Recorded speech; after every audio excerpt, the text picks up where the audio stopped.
What's up, y'all, and welcome into the Jack Vita Show. I am your host, Jack Vita. We are back here in action for our first exit interview of Deal or No Deal Island Season 2.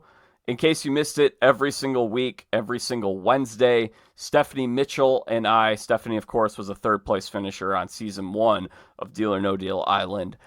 We are going to be breaking down the episodes and, sharing our thoughts, discussing the strategy, the gameplay, some of our favorite moments from the show. It's going to be a lot of fun. It's going to be insight and analysis you won't be able to find anywhere else. So make sure you guys are all subscribed to the Jack Vita Show here on YouTube. We're also on Apple Podcasts, Spotify. It's Jack Vita Show Entertainment. We also have a sports show that is called Jack Vita Show Sports. If you like the sports, go and subscribe to that one as well. Today, we are speaking with the latest contestant eliminated from Deal or No Deal Island. It is none other than Luke, the personal chef from Eagle River, Wisconsin. So without much further ado, let's bring him in. At this time, I welcome in the latest contestant eliminated from Deal or No Deal Island, the first contestant, Luke Olejniczak. Joining me from Eagle River, Wisconsin. Luke, I'm impressed you were able to find a Wi-Fi spot out there. Yeah, it's pretty tough out in the sticks here. I'm impressed you pronounced my last name properly. Hey, man, anything for an Eagle River guy. Anything for an Eagle River guy. I like it. All right, let's get started here. Why Deal or No Deal Island? Something that I think was refreshing about seeing you is you're just kind of an everyday guy. You're from a small town. You're from the middle of the country. You're a personal chef. You're a big fishing guy, outdoors guy. What attracted you to reality TV? Yeah, absolutely. So to be honest, this kind of fell in my lap. A year ago, a casting agent for Fox found my Instagram profile, and they casted me to be on Gordon Ramsay's Next Level Chef. Well, I went ahead. I was accepted. But I didn't go because I had to clear out my schedule for dinner parties. Everybody said yes, but I had one dinner party that said no. You gave me your word. You're going to do this job. So I didn't go. I passed up an opportunity of a lifetime I thought never would come back. And the casting agent said, well, Luke, we'll keep your profile. We'll get you on a show. I thought, yeah, whatever. And before I knew it, I'm on the Baker's Island, man. It was little to no effort on my part. It was truly a blessing. Man, that's awesome. So, all right, we got to dive right into this thing. You had a 2 in 3 chance of staying. Why didn't you take the deal? Yeah, to be honest with you, my man, I'm the one that put our team at risk. Okay? I'm the one that put us in hot water. My whole mindset going into Temple was go out guns a-blazing. You know what? The Bucks. I'm here for the experience. Be remembered for something. Those two sitting there, maybe they really don't deserve to go home. If it's destiny, case number 7 is going to take care of you. So I rolled with it. Let's be remembered for something. Interesting. So why didn't you choose? Let's go back up to the challenge. Why did you choose the steal option? I chose the risky road because I wanted to be at the controls. I didn't want to be a duck sitting on the pond, right? And that's exactly what I got. I got everything I asked for. I wanted to be at the controls. I wanted to control my destiny. I did just that.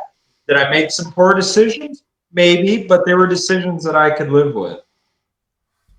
So why did you go for the 450 case instead of a higher value case? Okay, so here is something at no fault to production. They can't be everywhere at all times. There was a very specific discussion between David Seychelle and I. We were going to take the highest value case of the low case groupings, and we were going to grab one of the next groupings. We were going to take one of those cases because we had a steal and then we had a swap. It should have been enough juice to get us done, to get us taken care of. Well, last moment, you could see David and the other team talking, changed plans, was kind of just left out there in the open. I asked my team, what do you want to do? Do you still want to do the predetermined plan? They both clammed up. So, yeah, I went with the plan we predetermined before the firing gun even started. But at the end of the day, let's be honest. I should have been smarter. I should have been quicker on my thinking. I should have known better. And I didn't. So at the end of the day, didn't I kind of get what I deserved? Well, was there anything else that they didn't show that you were surprised they didn't show from the episode? Absolutely. Yes. This is probably the biggest thing. Seychelle is a New Yorker, right? She's got spunk. She's a firecracker. I love it. I love her straight talk. But the first episode, she came across pretty toxic. Let me tell you why. It's not my job to clean her up, but I think I should. She was upset because that very night, David and I had a gentleman's handshake. I said, David, because David wanted to play the banker. I said, David, I'll go up. I'm playing the banker, and you have my word, which is worth something back here in Wisconsin, that you will not go home. And he said, okay. The next day, Seychelle came up to me and pleaded her case why David's the bigger threat, brought up some valid points, and why I should send David home, because this was already decided. Sydney told me I'm playing the banker. I now had the control, which is what I wanted, but I had to sit there, and this was tough. I had to sit there, look Seychelle in the face and say, Seychelle, I'm sorry. I already shook hands with David. You're going to be the one going home. And she knew that going into Temple. All right, interesting. So that answered my next question. I was curious who you would have gone after. So I'll flip it around. Who was your closest ally? Who were the people on the show that you felt like you bonded with and you could trust? Yeah, to be honest, let's just be completely honest. I had one hell of an experience. I got Deal or No Deal wrapped up in like 24, 36 hours, right? So I didn't have a lot of time. I do feel David was trustworthy. I do feel Seychelle would have been trustworthy. But there's one guy I'd give the keys to my house and the credit cards in my wallet, and that's Rock. That guy is as he appears. What he says, it is what it is. He plays with dignity, and he's trustworthy. Rock's the real deal.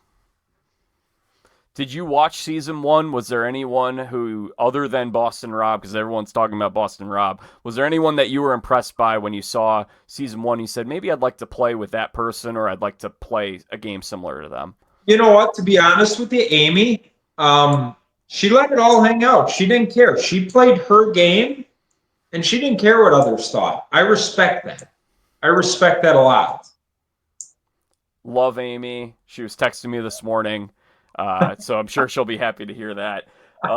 Did you have any idea who Parvati or David was? Not a clue. I don't watch reality TV. I don't have time, man. I'm either out fishing or hunting. So I had to have people tell me who these folks were. And furthermore, just to give you an idea and risk of embarrassing myself, I didn't even know who the host was. I thought maybe it was just some good-looking dude they pulled out of the gym. That's great. What breakdown, how many people would you say in the cast knew who those people were or were big reality TV fans versus how many people were like you who kind of went into it blindly? I would say half and half, but that's not a real accurate guess either. I don't know. I think it was one of those things like if you knew you had something and you were going to hold it tight to you, right? It's not like it was going to be a commonplace conversation. Is there anything else Dondi related you want to kind of clear the air on or talk about? Because I got some football questions for you after that. Well, let's get to those. You know what? Let me say this. God bless season 1 for being the guinea pigs and really paving the way for a great season to season 2. I don't think that should be overlooked.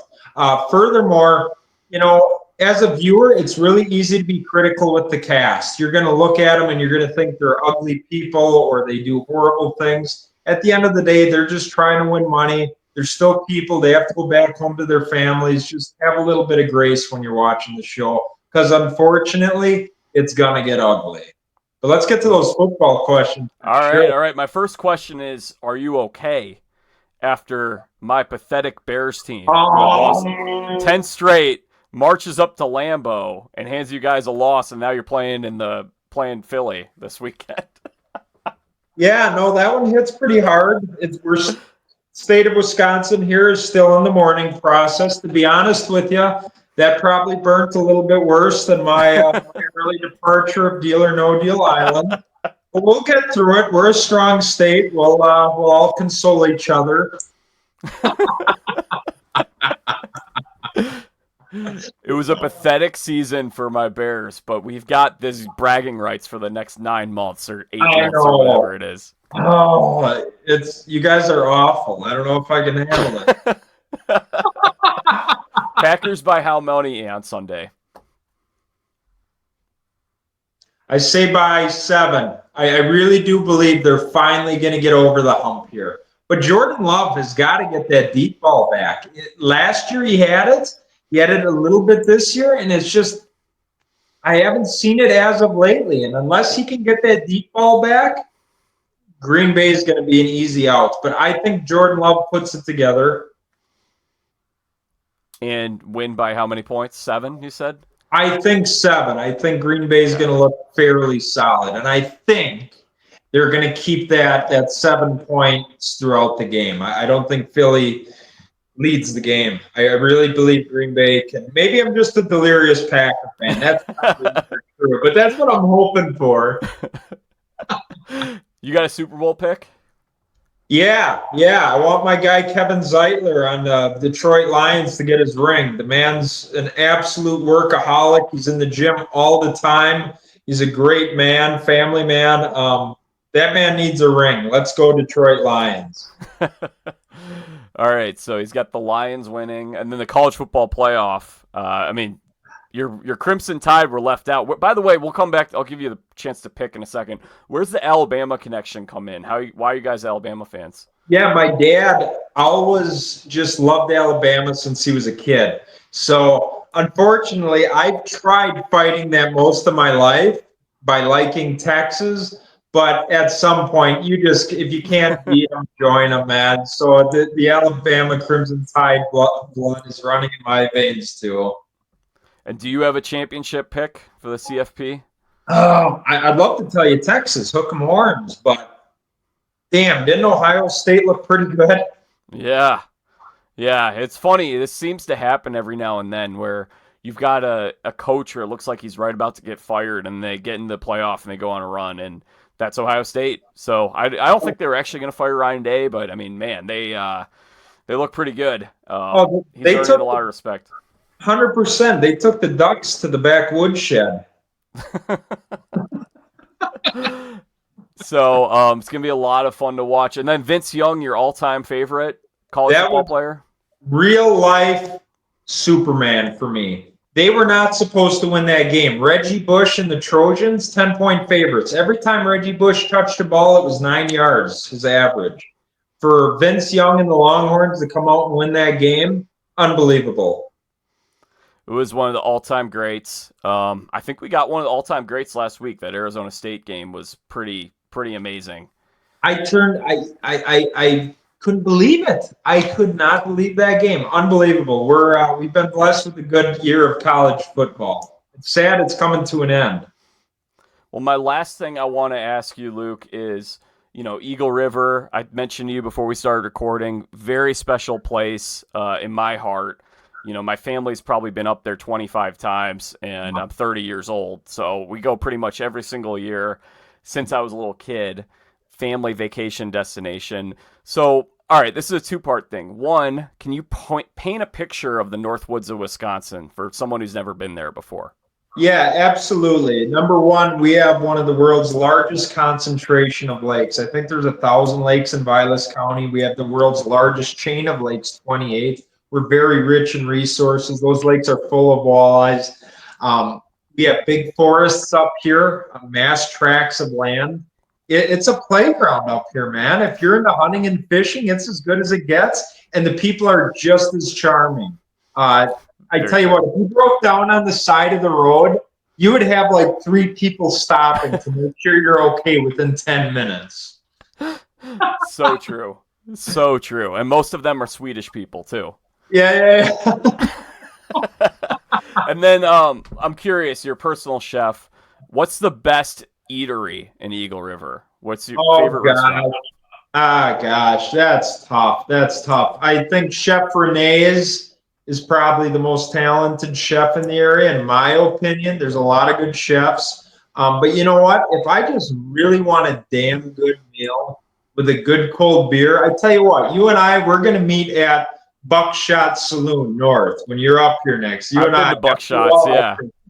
Buckshot Saloon and Love it. Eatery. All right, next August, book it. Let's go. Amen. Luke, thank you so much for your time. Good luck to you. I'm sure we'll talk to you again sometime soon. That sounds good. All right, well, that concludes my conversation today with Luke. I hope you guys enjoyed this exit interview, hear a little bit of his thoughts on the show. It was a lot of fun talking with him. We'll be back again next week to recap the second episode of Deal or No Deal Island, and we will also have an exit interview with whoever is the next person eliminated. If you guys have questions, I am fielding questions on Instagram. This week I collected questions. I will put up a question and answer box on my Instagram story on Tuesday night after the episode. So if you guys have questions that you want me to ask the next person eliminated, make sure you subscribe to me at Jack Vita Show on Instagram. I'm also on TikTok and Twitter and Facebook. It's at Jack Vita Show. But on Instagram, I'll field questions. If you guys have stuff you want me to ask the next person eliminated, drop them there and maybe I'll ask them. And then if you guys have, I'd love to hear your thoughts. Make sure you comment. Curious to hear what you guys thought of this interview and who you guys think is going to be the next person eliminated. Go ahead and comment and then check out our recaps. Until next time, I'm Jack Vita. Bring in the dancing lobsters.